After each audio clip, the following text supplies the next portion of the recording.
gyermekorvosok körül, hogy a rendelés körül probléma van. Na de belátható időn belül nem mondom, hogy itt egy orvos megint ki fog ugorni, mert majdnem 70 éves.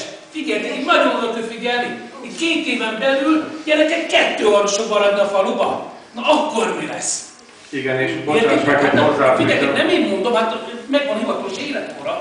És én biztosan tudom, hogy itt maximum, talán mondom, határos időn belül a doktor úr, mert egy doktor úrról van szó, ő is olyan, hál' Istennek, örülök neki, tisztelem, becsülem, jó orvosnak tartják, én is nem tartom, de ő is elért az életkor, hogy akarja, hanem, hogy be fogja fejezni. Na és akkor gondolkozzunk, hát akkor most, mikor van 4 orvos, most akarunk 4-ből 3-at.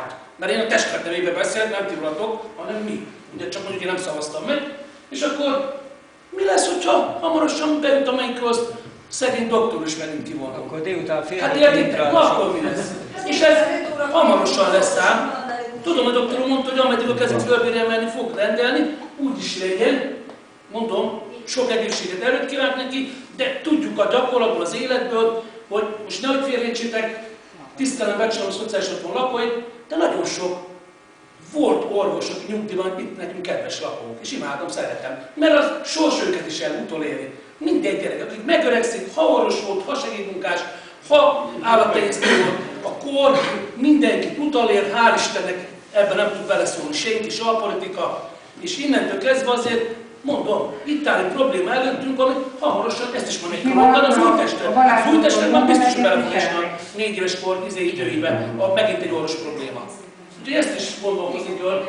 Nem itt azon maradni, hogy van 4 orvos osztop. És ahogy a doktor említette, ha jól emlékszem, hogy a Balázs doktor már tapasztalta azt, hogy bizonyos tekintetben mi folyik itt a kártyákkal, igaz?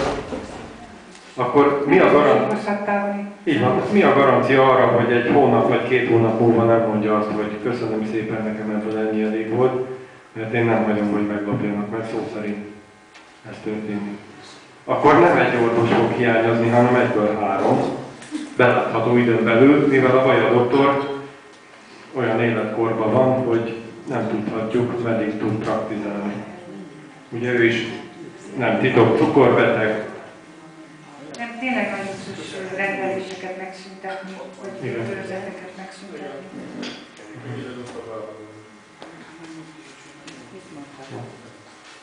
Köszönöm szépen akkor a megjelenést mindenkinek.